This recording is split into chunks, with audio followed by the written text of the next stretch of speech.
Hi everyone, my name is Leanne, welcome back to my channel. Today I'm going to be bringing you my TBR for Mercedes' Autumn Readathon. In celebration of her reaching a really significant subscriber milestone, Mercedes from Mercy's Bookish Musings is hosting an Autumn Readathon at the end of this month. It is running from Sunday the 22nd until Saturday the 28th of October. I really enjoy readathons like this because it gets me thinking about the books on my TBR and kind of encourages me to pick up one that I might not have otherwise picked up, and it might have ended up being a shelf sitter for quite a few months. There are 6 challenges for this week-long readathon, and I think I've set myself quite an ambitious TBR, but we'll see how we get on with it. If I don't read everything on my TBR, that's fine. So the first challenge is to read a gothic or spooky book, and for this one I'm going to be doubling up with one of the challenges for Victober, which was to read a spooky or supernatural Victorian novel. So for this I'm going to be reading Joseph Sheridan Le Fanu's Carmilla. So this is a piece of early vampire fiction. It follows a young woman who is preyed upon by a female vampire called Carmilla. There are a lot of lesbian overtones to this and I've heard a lot of good things about it. Definitely a spooky read. If you want to hear more about my Victober TBR, which is a Victorian readathon which is running for the whole month, I will leave my TBR linked down below in the description. The next challenge was to read a autumnal non-fiction, and Mercedes kind of said this was up to your own interpretation how you wanted to take this challenge. She suggested perhaps nature writing, but that's not something I'm really into. I've definitely been a bit free with my interpretation of this because I'm going to be reading Elizabeth Gilbert's Big Magic. So this is a non-fiction book about creativity. You may know Elizabeth Gilbert as being the writer of Eat, Pray, Love.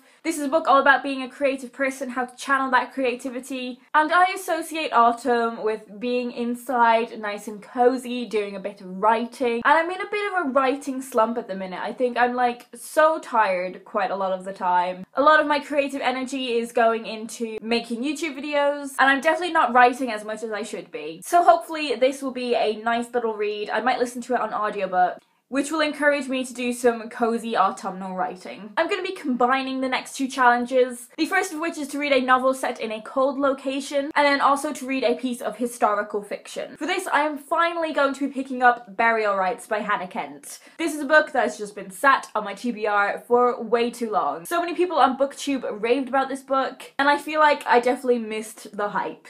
Hannah Kent even has a new book out now. This is set in northern Iceland in 1829. A woman condemned to death for murdering her lover, a family forced to take her in, a priest tasked with absolving her.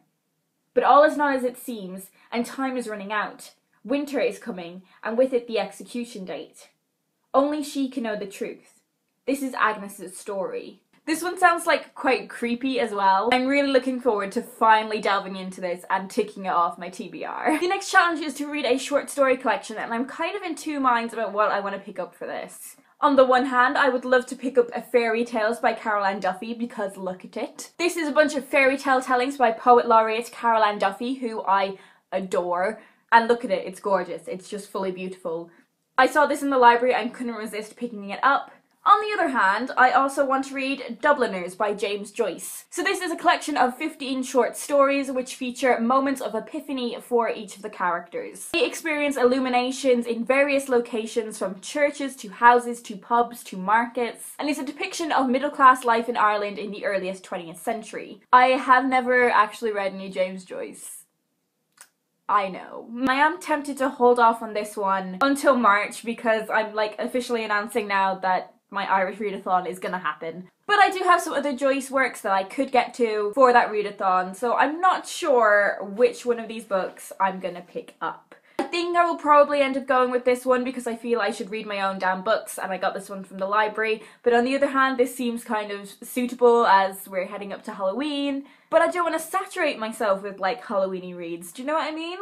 We'll see what happens. The final challenge is to read an adult novel with a young female protagonist, and this is a type of book that I always really enjoy when I pick one up. I really love readathons that have really specific challenges like this as well, because as I said, it kind of forces you to really look at your TBR. I'm not sure when I would have picked this book up if it wasn't for this. So anyway, the book I have chosen for this final challenge is History of Wolves by Emily Fridland. I hauled this one recently in my spooky, creepy haul, which I will leave linked down below. This has also been shortlisted for the Man Booker Prize. So this is a book about a 14-year-old girl named Linda who lives with her parents in an ex-commune by a lake in the forest. so creepy. A lot of the girls at her school call her Freak or Commie. She's drawn to some people she shouldn't be drawn to, including a teacher who I believe is convicted of having child pornography. We also have a young family who move across the lake, and Linda becomes a babysitter for the child, and she begins to find out some secrets that she doesn't fully understand. This definitely sounds like an intriguing one, and I'm really interested to see how it compares to other books that I have read on the Man Booker long list and short list. So yeah, they are all the books I'm going to be trying to read for the autumn readathon. Let me know down below if you are participating and if you've done a TBR.